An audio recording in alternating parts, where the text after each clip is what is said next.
안녕하세요. 투데이 안경 코리아 마켓 박수진입니다. 안녕하세요. 이마영입니다. 국제 신용평가사 피치사가 미국의 신용 등급을 강등하면서 글로벌 경기 우려가 고개를 들었습니다. 투자 심리가 급속도로 냉각되면서 시장을 끌어내렸는데요. 코스피, 코스닥 시총상위주들 일제히 내림세를 보였죠. 네, 맞습니다.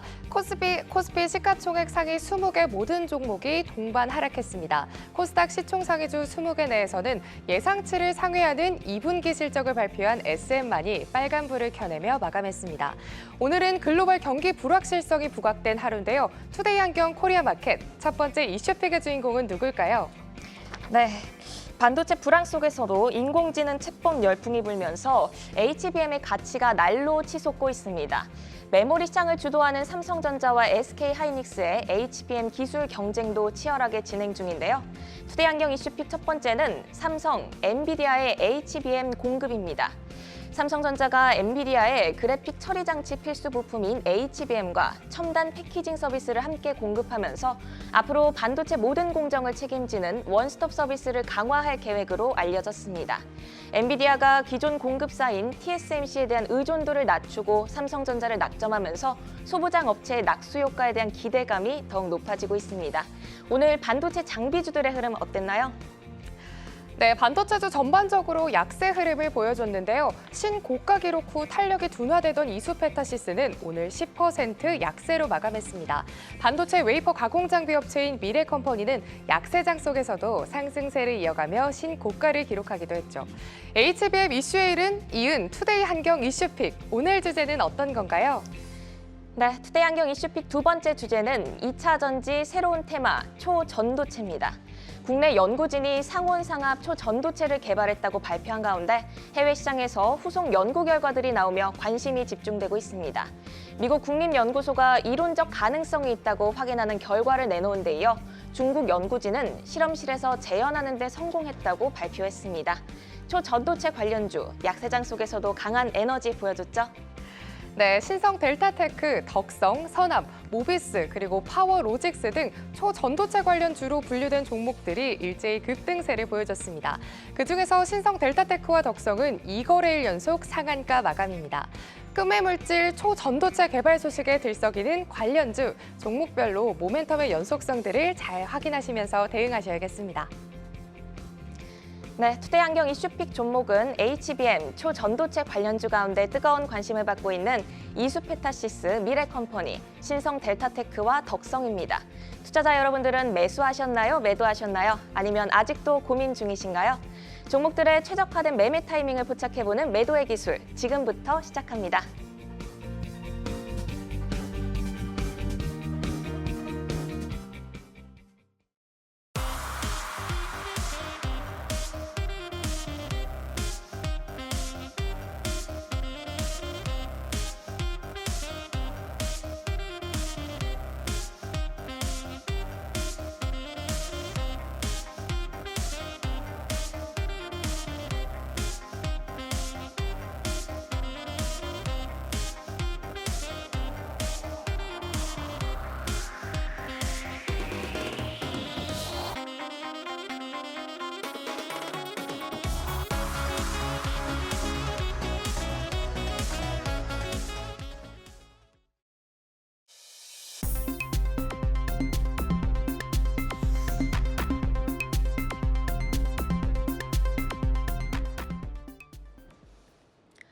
종목별 최적화된 매매 타이밍을 포착해보는 매도의 기술, 투데이 안경 이슈픽 첫 번째는 삼성, 엔비디아의 HBM 공급입니다.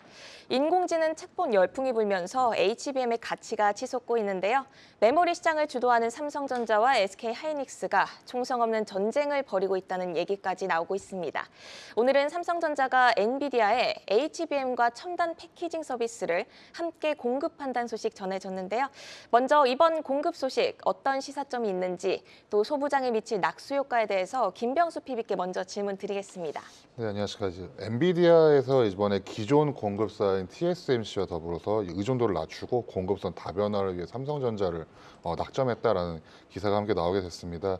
이 첨단 패키징을 조금 요약해서 말씀을 드린다면은 GPU 칩이죠. 엔비디아에서 생산하는 여기에 이제 HBM3이라고 표현되고 있는데 요 고성능 GPU가 이제 H100입니다.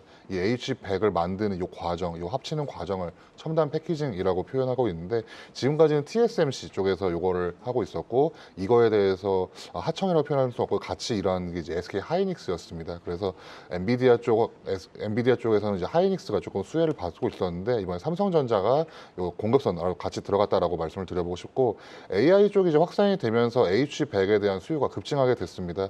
HBM3과 이제 첨단 패키징 역량을 보유한 이제 삼성전자가 TSMC 쪽 이런 쪽을 뺏어오는 호재를 갖고 오게 되었고 이제 지금까지 TSMC 같은 경우에는 하이닉스의 HBM3을 활용하여서 H100을 생산하고 있었는데 결과적으로 말씀드린다면 삼성전자에게는 호재이고 하이닉스에게는 호재가 아닌 가능성이 있기 때문에 앞으로 살펴보시면 좋을 것 같고 특히 소부장 미칠 낙수 효과에 있어서는 삼성전자 향 납품하는 업체들을 살펴보실 필요가 있지 않을까라고 생각하고 있습니다. 네, 엔비디아가 TSMC 의존도를 낮추며 삼성전자를 낙점했다는 소식 살펴드렸습니다. HBM 수요 확대로 주목받고 있는 반도체주, 오늘 매도의 기술에 오른 종목 이수페타시스와 미래컴퍼니입니다. 이수페타시스는 두 분 모두 고를 주셨고요. 미래컴퍼니는 김병수 PB가 고, 김성훈 이사는 스탑 신호를 켜주셨습니다. 먼저 이수페타시스부터 보겠습니다. 지난주 신고가 경신 후 탄력이 둔화되고 있는데요. 오늘 10% 정도 많이 좀 밀렸습니다. 먼저 김병수 PB 고 주신 이유부터 들어볼까요? 네, 이수페타시스 같은 경우에는 이제 엔비디아와 인텔을 포함해서 글로벌 반도체 업체 이제 PCB를 납품하고 있는데 고다층 기판입니다. 이제 MLB라고 표현하고 있는데 이런 대량 데이터를 처리하는 데 적합한 이 MLB를 생산하고 있고 특히 18층, 18층 이상의 MLB 시장에서는 미국 기업에 의해서 이제 업계 2위를 차지하고 있기 때문에 AI 반도체 수요가 증가하는 이 업황을 살펴본다면은 올해 매출도 아마도 좋게 나오지 않을까 해서 이수페타시스를 조금 더 좋지 않을까라고 생각하고 있습니다.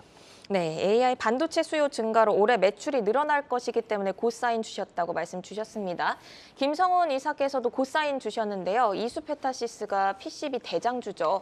18층 이상 MLB 시장에서 이수페타시스의 점유율이 미국 업체인 TTM에 이어서 2위인 것으로 알려지고 있습니다. 주요 고객사는 어디인지 또 HBM 수요 확장으로 실질적인 공급 확대가 나타나고 있을까요? 네, 5년 전만 하더라도 이수페타시스의 고객사는 노키아 그리고 시스코 같은 업체들이 매출 비중이 약 50% 이상을 차지를 하고 있었습니다. 그런데 이제 최근에 보시게 되면은 구글, 메타, 주니퍼, 인텔, 아리스타, MS, 엔비디아 같이 그리고 AMD, 아마존도 마찬가지겠죠. 상당히 다변화되고 있는 상황이라고 보셔도 될 것 같습니다. 역시나 수요가 커짐에 따라 매출 비중이 역시 상당히 골고루 퍼지고 있고 안정화되어 가고 있는 상황이고요. 현재 글로벌 PC 매출 50위권에 들고 있는데 28층 이상에 특화되고 있는 고다층 PCB, MLB라고 하죠. 이 PCB만 놓고 본다라면은 매출 규모 약 3위 정도로 상당히 좀 높은 위치에 있는 상황이고요. 이게 지금 최근에 이제 증설에 대한 부분들이 완료가 된다라면은 1위까지도 넘나 볼 수가 있다라고 보셔도 될 것 같습니다.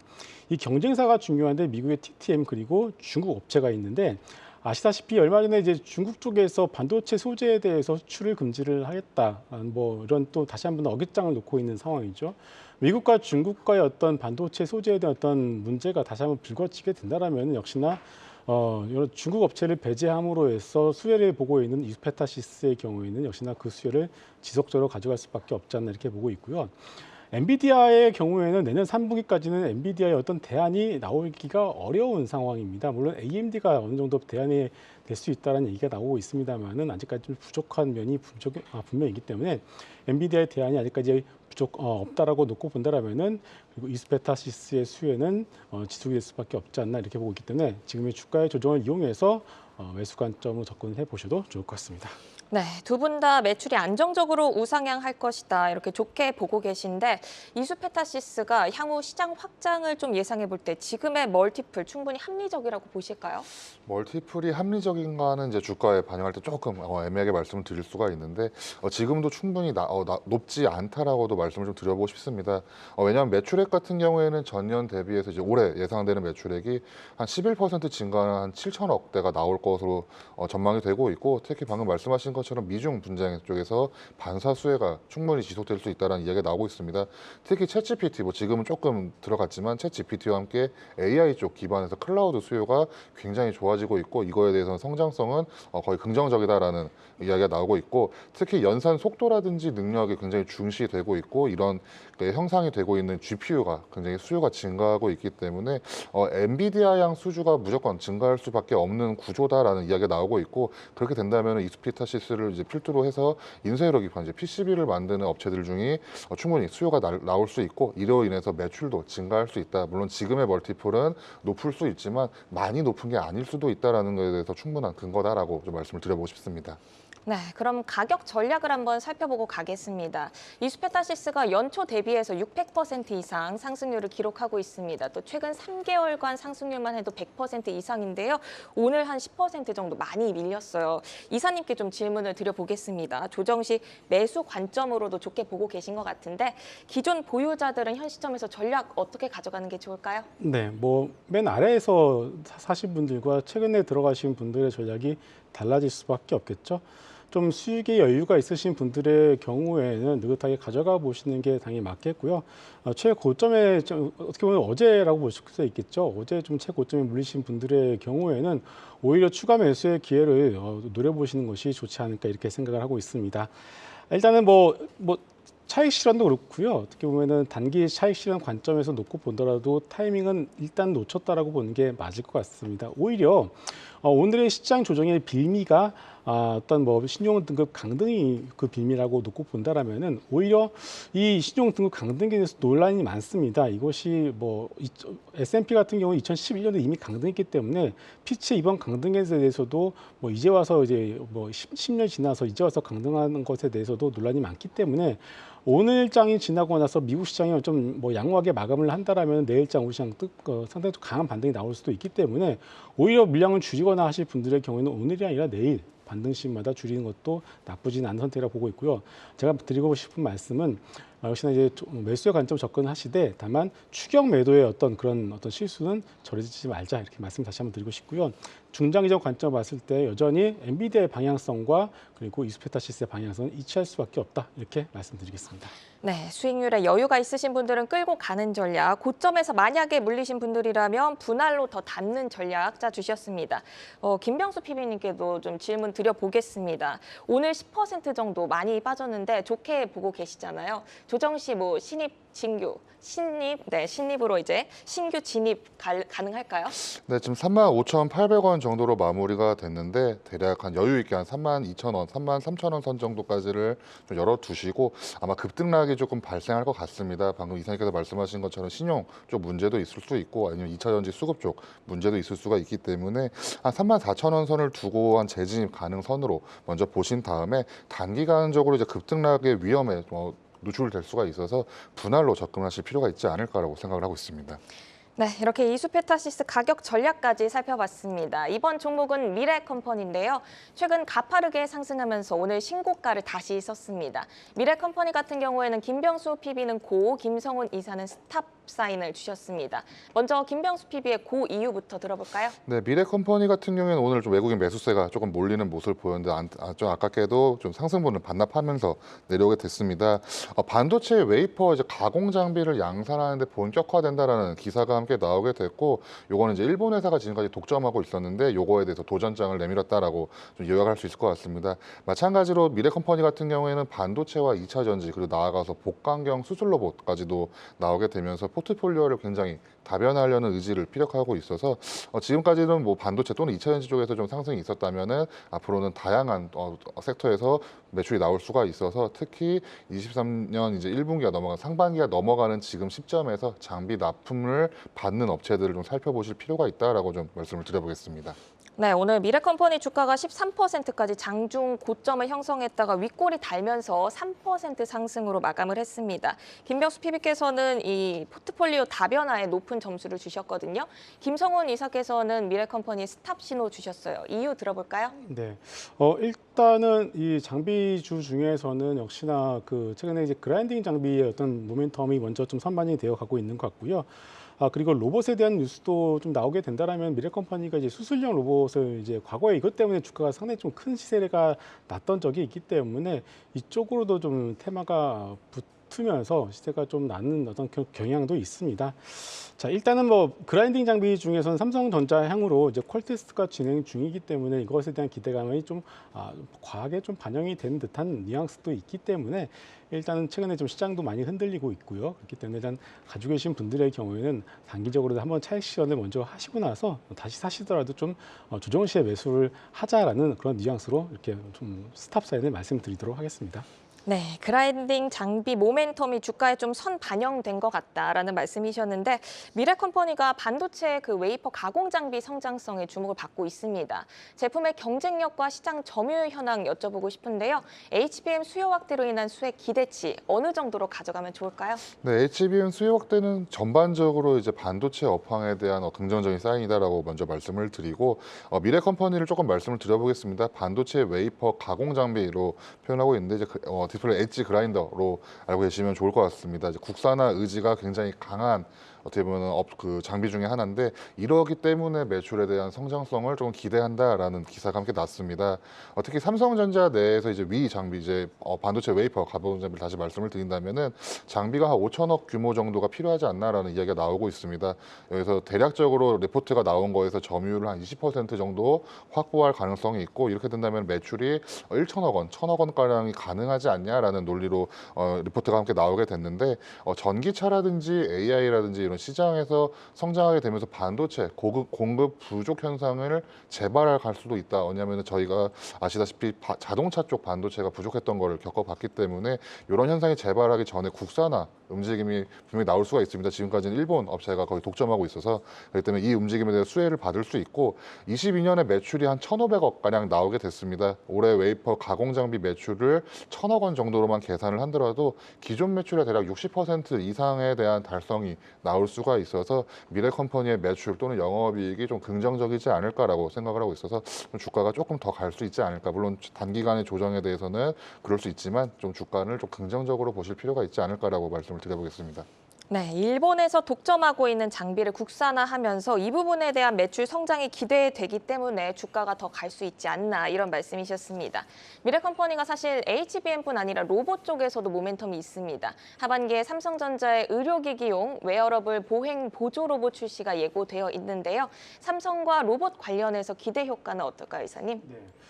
과거에 미래컴퍼니 주가가 처음에 이제 삼성전자 쪽에서 레인보우 로보틱스를 인수를 하면서 로봇 테마가 확산이 됐고요. 그때 미래컴퍼니도 주가가 좀 급등했었던 적이 있었는데 그때 뉴스를 보시게 되면은 삼성전자가 또 이제 그거 말고도 의료 로봇 시장에 이제 뛰어들 것이다라는 그런 뉴스가 나오면서 마침 또 의료용 로봇을 하고 있는 미래컴퍼니가 부각이 되면서 주가가 급등을 했었던 그런 적이 있습니다. 그런데 그것 말고는 삼성전자와 미래컴퍼니의 어떤 로봇 사업에 대한 어떤 구체적인 MOU나 이런 것들은 전혀 나온 것은 없고요. 역시나 시장이 어떤 기대감에 의해서 그냥 테마가 형성이 되었다라고 보는 것이 맞을 것 같습니다. 그래서 뭐 반도체 장비주에 대한 어떤 그런 기대감이나 그런 것들은 분명히 근거가 있는 기대감이라고 보시는 것이 맞을 텐데요. 그건 말고 의료 로봇과 삼성의 의료 로봇 사업과 미래컴퍼니의 어떤 로봇과의 어떤 연관성을 억지로 붙이는 것은 조금 무리가 있지 않나 이렇게 보고 있기 때문에 지금 미래컴퍼니를 바라보는 어떤 근거는 반도체 장비주로서 여러분들이 먼저 평가를 하시는 것이 맞을 것 같습니다.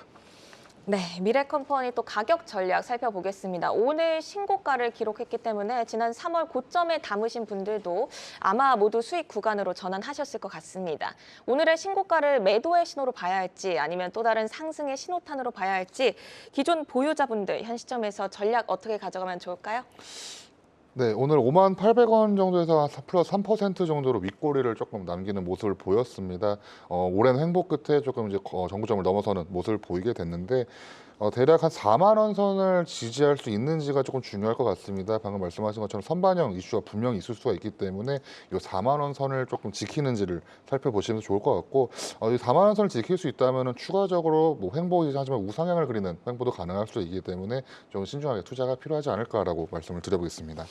네, 이어서 초전도체 관련주로 넘어가 보겠습니다. 상온 초전도체를 국내 연구진이 개발했다고 발표를 했습니다.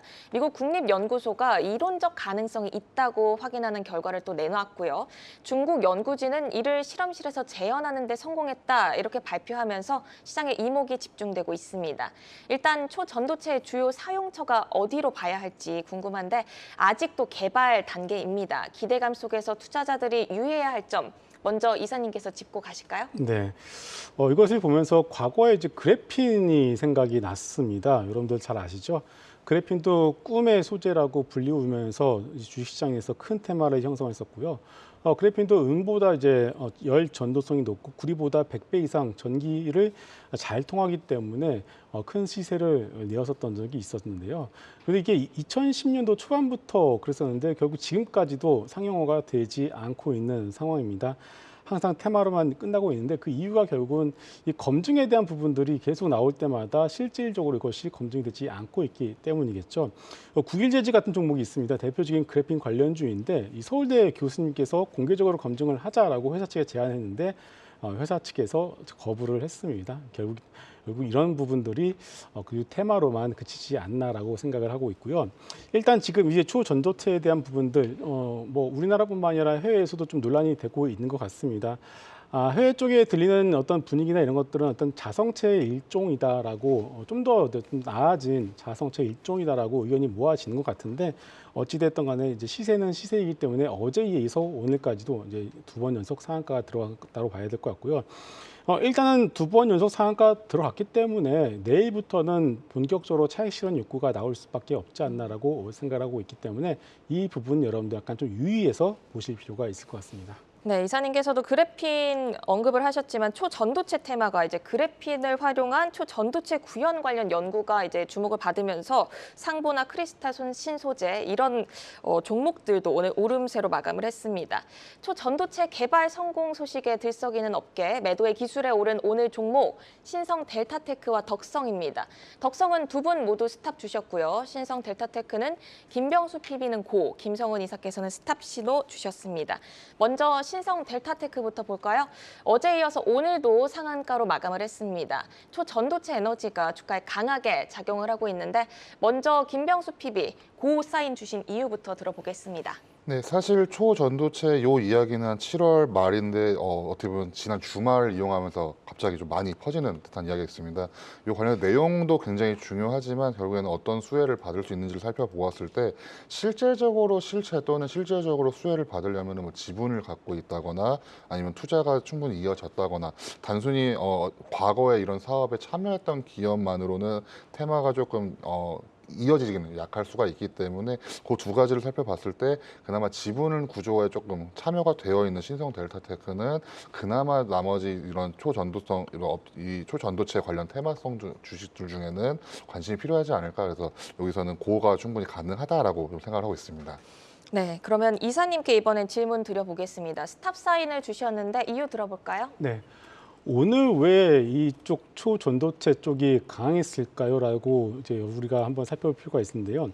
일단은 오늘 특징이 하나 있습니다. 보통 2차 전지 섹터가 올라가게 되면 반도체 섹터가 밀리고요. 반도체가 올라가게 되면 2차 전지 섹터가 밀리는 그런 흐름들이 나타나는데 오늘은 2차 전지와 반도체 섹터 이 두 개의 양대 축이 같이 밀리는 현상이 나타났고요. 그 이유 중에 하나가 신용 등급 강등이라는 어떤 이유가 있을 것 같습니다. 결국 그동안 이제 시장을 이끌어왔었던 두 개 양대 축이 일단은 심리에 의해서 무너지는 흐름들이 나왔고 그 틈을 노려서 틈새 테마로서 초전도체가 부각이 되었기 때문에 어제에 이어서 오늘까지 이 현상의 어떤 흐름들이 나왔고 테마가 확산이 되었다라고 보는 것이 맞을 것 같습니다. 자, 만약 2차 전지가 살아 있고요. 그리고 신용등급 강등에 대한 뉴스가 없었고 그리고 반도체가 살아 있었다라면은 아마 오늘과 같은 초전도체의 흐름들이 나올 수가 없지 않았을 것 같습니다. 그렇기 때문에 그런 어떤 전반적인 상황을 우리가 이해를 한다라면은 오늘 밤 만약에 미국 시장이 한 번 더 흔들리게 된다라면은 초전도체의 흐름들이 내일까지도 좀 더 이어질 수는 있겠죠. 하지만 그것도 어떻게 보면은 차익실현 욕구를 더욱더 강하게 자극을 할 수가 있기 때문에 우리가 테마는 테마주답게 접근을 하실 필요가 있을 것 같습니다. 네, 2차 전지라든지 반도체라든지 기존 주도 섹터들의 부침에 대한 영향으로 크게 오른 게 더 보인다라고 말씀 주셨습니다. 신성 델타테크가 이 초전도체를 개발한 퀀텀 에너지 연구소의 지분을 보유한 LNS 벤처캐피털의 지분을 또 보유하고 있다. 이런 소식이 대장주로 나섰습니다. 어제 저희가 시간의 특징주로 초전도체 테마 중에 신성 델타테크가 대장주로 될 것이다. 이런 얘기를 저희가 전해드린 바가 있습니다. 이 초전도체 개발에 따른 실질적 수혜 기대해 볼 수 있을까요?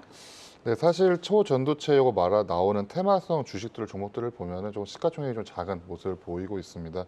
그나마 신성 델타테크를 조금 말씀을 드리는 이유는 방금 말씀하신 것처럼 이제 에너지 연구소, 퀀텀 연구소의 지분을 갖고 있는 VC의 지분을 또 갖고 있는 이 모습을 나오고 있어서 여기에서 이렇게 엮여져 있다라는 이야기가 나오고 있고 아카이브에 이 초전도체 관련된 논문이 게재가 됐습니다. 이 아카이브가 뭐냐면은 따로 어떤 대학에서 이렇게 논문이 발표가 되는 것이 아니라 논문을 쓴 상태에서 어떻게 보면 그냥 이 사이트 같은 데 우선 올려놓는 그래서 아직 학계 검증을 받기 전이라고 생각하시면 좋을 것 같습니다. 이 초전도체 관련된 논문이 게재가 돼 있는데 이거에 대해서 검증이 되어 있지 않기 때문에 논란이 아직도 이어지고 있는 거고 신성 델타테크 같은 경우에는 퀀텀 에너지 연구소의 지분을 보유한 LNS 벤처캐피탈이라는 회사의 지분이 한 52%가량 보유하고 있습니다. 이 초전도체 테마가 만약에 이어지고 지금 이사님께서 말씀하신 것처럼 미국 시장이 오늘도 안 좋고 내일도 조금 흔들리는 모습을 보인다면은 시장의 수급 쏠림이 충분히 나올 수가 있는 테마 중에는 초전도체가 가장 강력할 것 같고 거기에서 그나마 실체를 조금 살펴볼 수 있는 종목 중에 하나가 신성 델타테크가 아닐까라고 생각을 하고 있습니다. 네, 아무래도 초전도체 이슈가 확산되면서 그래도 좀 대장주를 사야지 하고 상한가 따라잡기에 나선 분들 계실 것 같아요. 신규 진입자들은 그러면 이사님 어떤 전략으로 대응하는 게 좋을까요? 네, 내일도 만약에 시세가 좀 난다라면은 우리 항상 개인 투자자분들께서는 잠깐 들어가서 3, 4% 먹고 나와야지라는 생각으로 많이들 매매를 하십니다. 보통 시세가 빨리 움직이기 때문에 급등주를 좋아하시는데요. 이제 그러다가 한 번 또 시세가 급변동해서 물리게 될 때는 어떻게 딱 대처를 못 하시는 분들도 또 많은 것 같습니다. 그렇기 때문에 우리가 이런 급등주에 대해서 매매를 하실 때에는 펀더멘탈적으로 이제는 접근을 하실 구간은 지났다라고 봐야 될 것 같고요. 역시나 내가 정해진 손절선을 미리 정해놓고 들어가셔서 매매를 하시는 것이 맞다라고 생각을 하고 있고요. 역시나 지금 검증에 대한 얘기들이 계속 나오고 있습니다. 뭐 시한도 정해져 있다라는 얘기도 나오고 있기 때문에 일단은 시간이 가면 갈수록 차익 실현 욕구 더하기 그리고 검증에 대한 얘기가 나오면서 노이즈는 점차 많아질 거라고 생각을 하기 때문에 일단 뭐 첫 타이밍은 놓쳤다고 여러분들이 생각을 하시고요. 지금은 보유자의 영역이지 않을까 이렇게 보고 있습니다. 네, 이어서 덕성도 보겠습니다. 역시 이틀 연속 상한가를 기록하면서 신고가를 경신했습니다. 덕성은 두 분 모두 한 목소리로 스탑 사인 주셨습니다. 그럼 먼저 이사님께 질문 드려보겠습니다. 스탑 사인 주신 이유 들어볼까요? 네, 일단은 뭐 덕성도 마찬가지겠죠. 제가 신성 델타테크 같은 경우는 이제 테마의 대장의 역할을 하고 있기 때문에 좀 이제 다른 종목들보다는 이제 시세가 좀 더 이어질 수밖에 없지 않나 이렇게 보고 있습니다만은 덕성 같은 경우는 대장의 역할을 이제 하긴 약간 좀 약한 느낌은 분명히 있습니다. 일단 내용을 보게 되면 덕성 같은 경우는 2000년에 초전도체 사업 프로젝트 참여 이력에 대한 어떤 그 내용 가지고서 현재 지금 올라가고 있는 상황이기 때문에 일단 테마의 어떤 내용으로 놓고 보더라도 조금 약한 부분들이 있고요. 그래서 일단은 대장주가 아니고 대장 역할을 할 수가 없는 상황이라면은 일단은 덕성 같은 경우에는 스탑 사인을 가지고 우리가 보는 것이 맞을 것 같습니다. 네, 대장주인 신성 델타테크도 스탑을 주셨는데 그보다 약한 덕성도 당연히 스탑을 주셨다는 그런 의미로 받아들였습니다. 김병수 PB도 스탑 주셨는데요. 덕성은 원래 합성 피혁 생산 업체입니다. 과거 이사님이 말씀 주셨듯이 그 연구 프로젝트를 추진한 이력으로 주목을 받고 있는데요. 현재도 관련해서 진행되는 사업이 있는지 그게 궁금하거든요. 초전도체 모멘텀과 덕성의 실질적인 연결고리 어느 정도로 보는 게 좋을까요? 네, 과거 초전도체 사업에 대해서는 이력이 있는 게 맞는 것 같습니다. 하지만 현재 사업과의 연관성이 있다 없다를 제가 말씀드리기 좀 어렵고 하지만 연관성에 대해서는 의문이 있다라고 좀 말씀을 드려보겠습니다. 이 이후에는 이제 뭐 회의적인 반응이 나온다. 과거의 사례를 고려할 때 초전도체 기술의 상용화 덕성의 기술 역량에 대해서 좀 필요가 이런 평가가 좀 신중하게 들어가야 되지 않을까라고 이야기가 나오고 있고, 하지만 이 회사 같은 경우에는 연간 한 1천억 원대 매출이 꾸준히 나오고 있고 두 자릿수 영업이익도 유지하고 있는 회사 중에 하나입니다. 하지만 결국엔 테마성으로 묶여 있는 종목이고 조금 시가총액도 한 1,000억 원대로 좀 가벼운 종목이기 때문에 테마적으로 묶여 있을 때는 단기적으로 접근하시는 게 맞지, 요걸 가지고 앞으로 또 초전도체 쪽에서 어떠한 영향력이 있는지를 살펴보시기에는 조금 더 신중하게 투자하시고 조금 더 공부가 많이 필요하지 않을까라고 좀 말씀을 드려보겠습니다. 네, 두 분 다 덕성 같은 경우에는 초전도체와의 관련성이 약하다는데 의견이 모아진 것 같습니다. 종목에 최적화된 매매 타이밍을 포착해보는 매도의 기술. 오늘은 이수페타시스와 미래컴퍼니, 신성 델타테크, 덕성 네 종목 살펴봤습니다. 매도의 기술 종목들은 현재 주가와 모멘텀을 기준으로 매매 포인트 제시해드리고 있습니다. 시장 상황에 따라 전략은 변동 가능한 점 꼭 기억하시고요. 종목별 최적화된 매매 타이밍을 포착해보는 매도의 기술에서는 주요 이슈와 모멘텀 항상 팔로우하면서 여러분의 매매 전략 체크해드리겠습니다.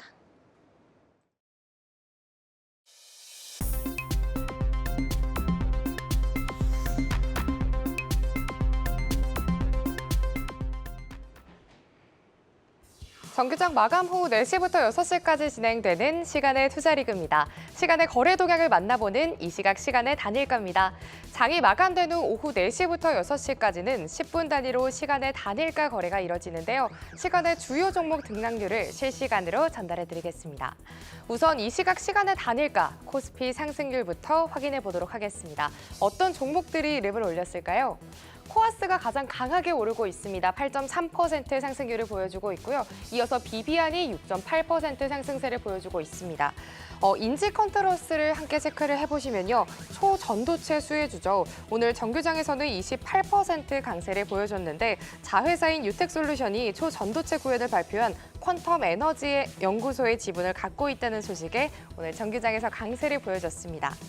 이어서 코스닥 상승률 또 한번 체크해 보도록 하겠습니다. 어떤 종목들이 올라와 있을까요? 메디콕스가 9.98% 상한가 구역에 지금 진입해 있습니다. UID도 9.9% 올라와 있고요. 바른손도 9%대 상승을 이어가고 있습니다. 멀티캠퍼스죠. 교육기업인 멀티캠퍼스가 올라와 있고요. SSR도 8.6% 상승하면서 5,750원 선에 거래되고 있습니다. 다음으로 이 시각 시간의 단일가, 코스피 하락률도 함께 체크해 보도록 하겠습니다. 오늘 정규장에서 강했던 LS주들이 하락률 상위주에 이름을 올리고 있습니다. 우선은 아모레 우선주가 3% 빠지고 있고요. 한전산업이 1.8%, LS네트웍스 오늘 정규장에서 잘 가졌는데 시간에서는 1.8% 하락하면서 7,360원 선에 거래되고 있습니다. 마지막이죠. 이 시각 시간의 단일가, 코스닥 하락률 함께 체크해 보도록 하겠습니다. 가장 강하게 빠지는 거는 미코바이오메드입니다. 체외 진단 의료기기 업체로 오늘 보합권에서 마감을 했는데 시간에서는 3.7% 하락하고 있습니다. 이어서 모코엠시스 살펴보도록 하겠습니다. 데이터베이스 관련 기업인데요. 정규장에서 외인과 기관의 매도세에 시간외에서도 매도를 이어가고 있습니다. 바이오다인도 2.7% 하락하면서 52,400원으로 거래되고 있고요. PJ전자도 2.9% 하락하면서 5,920원 선에 거래되고 있습니다. 이 시각 시간의 단일가 거래 살펴봤습니다. 시간의 단일가 매매는 오후 4시부터 6시까지 10분 단위로 매매가 체결됩니다. 모멘텀과 거래량까지 꼼꼼히 살펴보시고 시간 외에서도 성투 전략 세워가시기 바랍니다. 시간의 단일가 거래 동향은 잠시 후 시간의 단일가 특징주를 통해서도 확인하실 수 있습니다.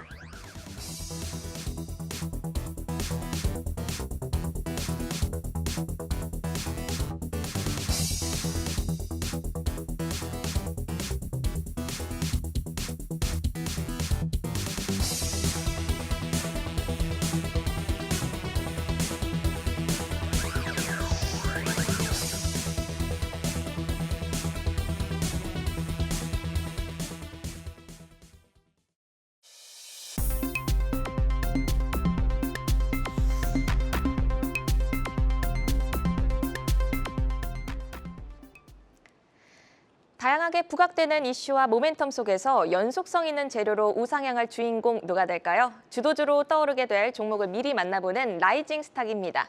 투데이 안경 코리아마켓 오늘의 라이징 스탁은 노은민 파트너의 카카오뱅크, 김병수 PB의 원익 IPS, 김성훈 이사의 넥슨 게임즈입니다. 먼저 노은민 파트너의 라이징 스탁 카카오뱅크 라이징 포인트부터 소개해 주시죠. 네, 상반기 영업이익 역대 최대와 최근 카카오 상승 훈풍 기대입니다. 네, 카카오뱅크 라이징 포인트로 상반기 역대 최대를 기록한 이익, 그리고 카카오 상승에 따른 훈풍 꼽아주셨는데요. 먼저 이익 성장세부터 점검해 볼까요? 네, 카카오뱅크는 지금 상반기 영업이익이 2,481억, 그다음에 순이익이 1,800억 가까이로 지난해 같은 기간 대비해서 50% 이상 상승을 했습니다. 특히 이 부분은 고객의 증가와도 이어지고 있는데 최근 이제 40대에서 60대까지의 고객들도 전분기 대비해 가지고 100만 명이 늘었기 때문에 이와 같은 이익의 성장까지도 이어진다라고 생각을 하고 있고, 그다음에 지금 이제 금리 인하가 없는 이제 고금리 시대가 이어질 것으로 판단되고 있기 때문에 계속적으로 영업이익과 그리고 주가 자체가 우상향으로 하지 않을까 기대하고 있습니다. 네, 고객 급증으로 상반기 영업이익이 역대 최대를 기록할 것으로 보이고 또 금리 인하에 대한 모멘텀까지 짚어주셨습니다. 카카오뱅크가 최근 카카오 상승에 따른 그룹주 훈풍도 기대된다고 또 하셨는데 카카오와 카카오뱅크 주가 동행성 어느 정도로 볼 수 있을까요? 네, 지금 이제 네이버와 카카오가 지금 역대적으로 이제 분기 실적을 예고함에 따라 가지고 이제 네이버와 상승함에 따라서 이제 카카오도 그룹주로 카카오뱅크 그리고 카카오 게임 그리고 카카오페이까지 전체적으로 이제 우상향하고 있는데, 전체적으로 이와 같은 IT 종목들이 이제 1년 넘게 오랫동안 이제 조정을 받은 입장이고 이제 바닥에서 지지권을 확인을 하고 올라가는 입장이기 때문에 앞으로 분기 실적이 나올 때마다 추가적으로 모멘텀도 같이 이어지고 그 부분이 주가 상승으로 이어질 것으로 전망하고 있습니다. 네, 카카오뱅크가 오늘은 외국인이 좀 팔긴 했지만 최근 외국인 러브콜도 강하게 들어오고 있습니다. 가격 전략 살펴주실까요? 네, 최근 이제 카카오뱅크의 경우 이제 최고가 94,000원 대비해 가지고 지금 현재 거의 절반 이상으로 하락하고 조정받은 입장인데, 최근 이제 2만 원대에서 이 3만 원 사이로 이제 지지 구간을 유지하고 있고 최근에 이제 상승 흐름으로 들어섰기 때문에 앞으로 여기서부터 추가적으로 우상향할 수 있을 거라고 생각하고 있고, 목표가는 35,000원 그리고 손절가는 25,000원으로 잡았습니다. 네, 이어서 김병수 PB의 라이징 스탁 원익 IPS 살펴보겠습니다. 먼저 라이징 포인트부터 들어볼게요. 네, 원익 IPS 같은 경우에는 이제 매출에 영향력이 큰 삼성전자의 반도체 행보가 좀 긍정적이다라고 먼저 말씀을 드리고, 두 번째로는 이제 모두가 기대하고 있는 반도체 업황이 하반기부터는 회복세가 예상이 되고 있기 때문에 이 두 가지 포인트를 가지고 반도체 소부장 업체인 원익 IPS를 조금 말씀을 드려보겠습니다. 네, 반도체 업황 회복세와 삼성전자의 긍정적인 행보 주목해 보자고 하셨습니다. 하반기 성장 스토리 자세하게 들어볼게요. 네, 반도체와 디스플레이 그리고 태양광 셀을 이 태양광 셀 제조용 장비 기업으로 알려져 있습니다. 요 사업들의 특징은 이제 수주 산업으로 먼저 주문자가 주문 들어오는 그 이후에 생산하는 방식으로 수주 잔량이 굉장히 중요한 산업이다라고 좀 말씀을 드려보고 싶고, 결국에는 반도체 장비주들의 반등 또는 업황의 상승세가 이어지려면은 반도체 업황의 턴어라운드가 기대가 되고 있는데, 요 하반기에 턴어라운드 기대감이 있고, 그리고 3, 4분기 이제 3분기가 시작이 되었고 3, 4분기에는 회복세가 충분히 예상된다라는 기사가 있습니다.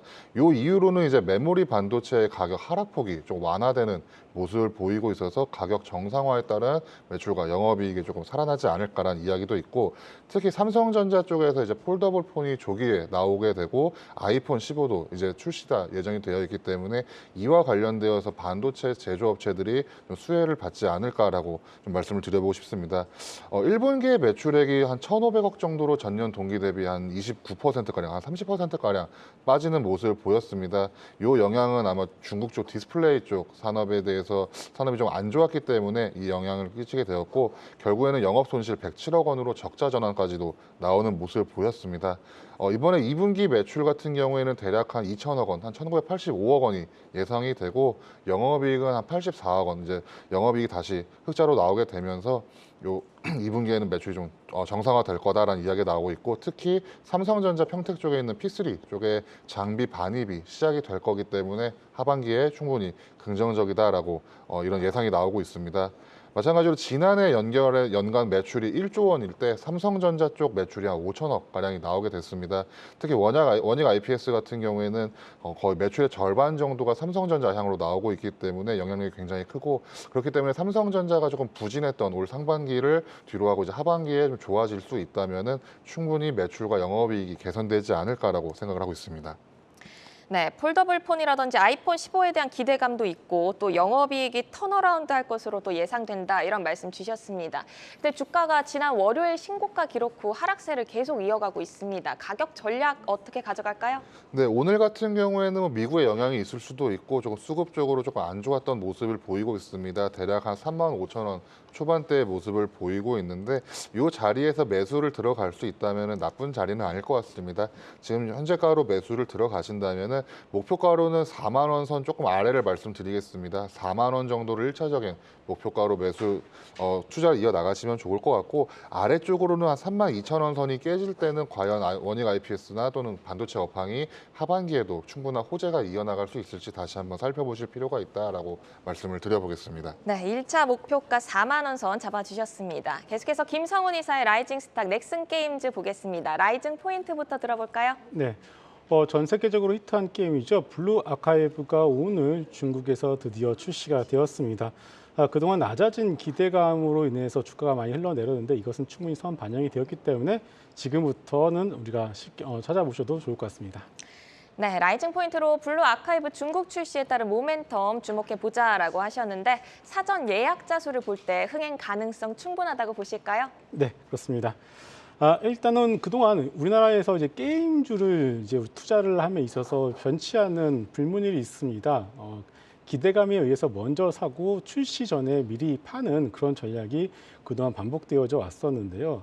이번에는 오히려 그렇지 않고 기대감이 그렇게 반영이 되어 있지 않고 출시 전에 그렇게 많이 오르지도 않은 상황에서 주가가 미리 떨어져 버리는 그런 현상이 나왔습니다. 물론 이제 반도체나 2차전지 속으로 수급이 쏠렸기 때문이기도 있겠죠. 일단은 오늘 블루 아카이브 중국에서 다운로드가 시작이 되었고요. 시작되자마자 바로 다운로드 수 1위를 좀 찍기 시작했습니다. 그 외에 중국 내에서 바이드, 위챗, 웨이버 검색량 모두 상당히 좋은 흐름세를 좀 보여주고 있고요. 무엇보다 이 게임에 대해서 우리가 기대를 해볼 수가 있는 것이 뭐 생판 처음 게임을 이제 출시하는 것이 아니라 이미 글로벌리하게 성과가 검증이 된 게임이라는 것이겠죠. 얼마 전에 일본 웹스토어에서도 7월 기준 전체 매출 1위를 다시 한번 기록을 했던 것을 확인을 해볼 수가 있겠습니다. 또 하나 이제 중국 매출에 대한 기대감이 그렇게 높지가 않습니다. 전체 10위 그리고 1매출 10억이라는 우리가 컨센서스를 잡고 있는데 이것에 대한 기대감이 그렇게 높다라고 볼 수도 없기 때문에 이미 주가는 낮아져 있는 상황이고 기대감도 낮다. 그런데 만약에 생각보다 매출과 어떤 순위권이 좀 높게 다가온다라면 주가는 생각보다 세게 슈팅이 나올 가능성이 높다. 이렇게 볼 수가 있겠습니다. 네, 그러면 저희 목표가 어느 정도로 보고 매매 포인트 잡아갈까요? 네, 지금 현재 22,750원에서 거래가 되고 있는데요. 일단은 라운드 넘버인 3만 원까지 1차 목표가를 정해드리겠고요. 손절가는 2만 원 제시를 해드리겠습니다. 네, 투데이안경 코리아마켓 라이징 스탁, 노은민 파트너의 카카오뱅크, 김병수 PB의 원익 IPS, 김성훈 이사의 넥슨 게임즈 만나봤습니다. 라이징 스탁과 함께 차기 주도주들 미리 잘 선점해 나가시길 바랍니다. 함께해 주신 김병수 DB금융투자 잠실지점 PB, 김성훈 리워드홀딩스 이사는 여기서 인사드립니다. 고맙습니다. 시간의 단일가 거래 속 특징주들을 따라가보는 시간의 단일가 특징주 탑5입니다. 시간의 단일가 거래는 내일장까지 연결돼서 움직이는 종목들이 많은데요. 시간의 특징주들과 함께 하시면서 매매 전략에 잘 활용하시기 바랍니다.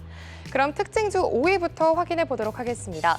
5위는 인지 디스플레이입니다. 초전도체 개발사의 지분 관계가 부각이 되면서 오늘 정규장에서 15% 강세를 보여줬습니다. 시간에서도 2.5% 상승하고 있습니다. 4위 종목은 한양 ENG입니다. 초전도체 테마가 강세를 보이는 가운데 한양 ENG도 관련주로 거론되면서 강세를 보였습니다. 외인과 기관은 매도했지만 개인들의 매수 행진에 오늘 정규장에서는 15% 견조한 흐름을 보였습니다. 시간외에서는 3%대 강세 보여주고 있습니다. 3위는 인지컨트롤스입니다. 오늘 초전도체 관련주들이 강세를 보이면서 시간외에서도 초전도체 종목들이 계속해서 나오고 있는데요. 자회사인 유텍솔루션이 초전도체 구현을 발표한 퀀텀 에너지 연구소에 지분 9%를 보유한 LNS 벤처캐피탈에 투자한 이력으로 인해 향후 수익 기대감에 강한 매수세가 몰리는 걸로 풀이됩니다. 2위도 확인해 보겠습니다. 2위는 나인테크입니다. 2차 전지 장비 부품 기업으로 오늘 정규장에서는 보합권에서 마감됐는데요. 시간에서는 4.5% 상승하고 있습니다. 대망의 1위는 엘컴텍입니다. 엘컴텍은 오늘 정규장에서 9.5% 오르면서 기분 좋게 마감했는데 시간에서도 2%대 올라가고 있습니다. 네, 질문 드리도록 하겠습니다. 오늘 인지컨트롤스가 초전도체 모멘텀 부각으로 5거래일 연속 상승하면서 10,000원을 돌파를 했는데요. 초전도체 관련 모멘텀의 연속성은 어떻게 보시는지 또 향후 주가는 어떻게 보실까요?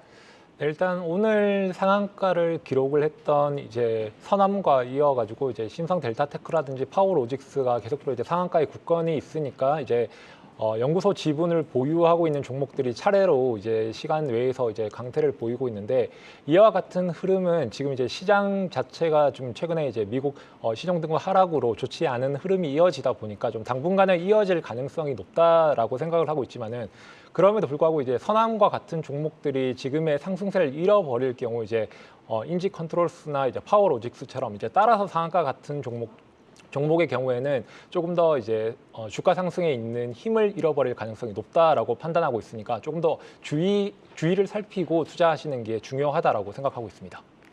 네, 전략 드려봤습니다. 이어서 시간의 단일가 특징주 탑5 엘컴텍도 살펴보도록 하겠습니다. 전기회로 개폐 보호장치 제조업체인데요. 어제 2분기 호실적을 발표했고 또 가격 상승 모멘텀까지 더해지면서 5거래일 연속 상승세로 마감했습니다. 시간에서도 그래도 상승하는 모습을 보여줬는데요. 에너지 언제까지 이어갈 수 있을까요? 네, 일단 엘컴텍 같은 경우에는 이제 대표적으로 이제 양지사와 엘컴텍 같은 경우 이제 시장이 하락할 경우에 이제 수급을 받는 종목인데 지금 엘컴텍 같은 경우에는 보통 이제 금 관련주로 묶이면서 이제 금 가격이 상승할 때 이제 같이 상승했던 그런 포인트가 있는데 오늘 같은 경우에는 이제 양지사가 굉장히 많이 올라가 있는 측면에서 이제 엘컴텍이 좀 따라가는 측면이 있었는데 최근 이제 금값이 올랐다는 것이 반영이 되면서 이제 엘컴텍도 시간의 강세를 보이고 있는 것 같습니다.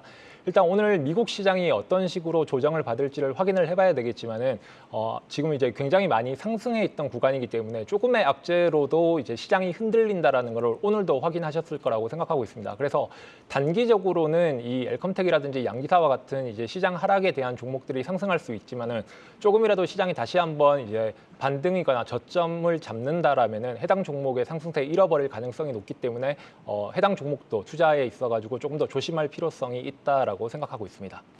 네, 말씀 감사합니다. 이어서 오늘장 특징주로 LS 관련주들 한번 체크해 보도록 하겠습니다. 오늘 LS 전선아시아가 초전도체 관련주로 부각되면서 2차 전지주 약세에도 불구하고 LS 그룹주는 동반 급등하면서 존재감을 드러냈는데요. 투자자들이 주목할 모멘텀과 또 전략도 한번 말씀해 주시죠. 네, 이제 LS 같은 경우에는 이제 제2의 포스코로 주목받으면서 이제 그룹주가 전체적으로 올라갔었는데 이제 오늘 같은 경우 좀 약간 특징적으로 보면은 원래 이제 상승했었던 LS 네트워크스가 오늘 같은 경우에는 LS 전선 아시아의 힘에 의해서 끌려다니는 모습을 이제 보셨을 거라고 생각하고 있습니다. 그렇다면은 오늘부터 해당 그룹주는 이제 초전도체 관련 쪽 움직임으로 이제 간다라고 생각을 해주시면 될 것 같고 금일 같은 경우 이제 LS 전선 아시아가 이제 시초부터 강력한 힘을 받았었는데 해당 종목이 조정을 받기 시작하면은 전체적으로 LS 그룹에도 조정이 이어지지 않을까 판단하고 있습니다. 네, 이어서 오늘장 특징주로 조선내화도 한번 체크해 보도록 하겠습니다. 인적 분할 후 신규 상장하고 첫날에는 하락했는데 계속해서 3거래일 연속 상승세를 이어가고 있죠. 인적 분할의 효과 어디까지 기대치를 기대해도 좋을까요? 네, 일단 이 조선내화 같은 경우에는 일전에 이제 인적 분할했던 이제 동국제강이라든지 동국홀딩스, 동국CM 등이 이제 실적들을 긍정적으로 발표를 하니까 아마 조선내화도 인적 분할 이후로 영업 실적에 대한 기대감이 이어지는 부분 때문에 오늘도 상한가를 기록했다라고 생각하고 있습니다. 특히 해당 종목 같은 경우에는 이제 매출처가 이제 포스코 퓨처엠이기 때문에 아마 2차 전지 향 이제 매출이 조금 더 좋게 나오고 그 부분이 이제 주가 상승에도 좀 이제 이어지는 부분이라. 부분이라고 생각하고 있는데 해당 종목 같은 경우 오늘 시장 하락에도 불구하고 이 상한가를 기록했다라는 것은 일단 영업 실적 발표 전까지는 기대감이 이어질 거라고 생각하고 있지만 만약에 영업이익이 지금 주가가 상승했던 것만큼 이어지지 않는다라면 해당 종목 충분히 조정 나올 수 있다라는 거 감안하고 투자하시는 것이 좋을 것 같습니다. 네, 지금까지 노훈 및 와운의 파트너와 이야기 나눠봤습니다. 시간의 특징주들은 내일장 흐름과 방향성을 같이 하는 경우가 많습니다. 내일 시장을 열어갈 종목별 베스트 전략 실시간으로 함께 확인해 보시기 바랍니다. 지금까지 시간의 특징주 탑5 이마영이었습니다. 네, 아시아 증시와 유럽 시황 전해드립니다. 미국 신용 등급 강등에 대부분의 아시아 증시가 하락세입니다. 상해 종합 지수는 0.89% 하락 마감했고요. 선전은 0.35% 하락 마감. 홍콩 항생은 2.26% 하락으로 낙폭이 조금 더 큰 상황입니다. 미국 신용 등급 강등에 아시아 주요 증시가 1에서 2%대 하락하는 가운데 중국에서는 부동산과 기계업종이 상승하면서 하방을 지지했습니다. 전일 중국이 지방정부 특별채를 9월까지 발행하고 10월까지 사용하라는 지시를 내렸기 때문인데요. 지방정부 특별채권은 인프라 투자의 주요한 재원으로 인식되고 있습니다. 하반기 추가 인프라 투자를 기대하면서 부동산과 건설이 강세를 보였습니다. 한편 중국의 시총 1위 기업이죠. 주류기업 귀주 모태주가 장 마감 후 2분기 확정 실적을 발표합니다. 최근 중국 소비주 사이에서도 외식업계 호실적이 기대되고 있는데요. 실적 확인하면서 중국 경기 회복세 체크해 보셔야겠습니다. 이어서 유럽 시황도 알아보겠습니다. 어제 닥스 지수 1.2%대 하락 마감했는데 오늘도 1.2%대 하락 출발하고 있고요. 프랑스도 살펴보시죠. 네, 프랑스는 오늘 0.92%대 하락하면서 개장했네요. 지금까지 시황센터 권미정이었습니다. 네, 투데이안경 코리아마켓은 방송 후에도 유튜브에 라이징 스탁으로 검색하시면 다시 보실 수 있습니다. 함께해 주신 여러분 고맙습니다.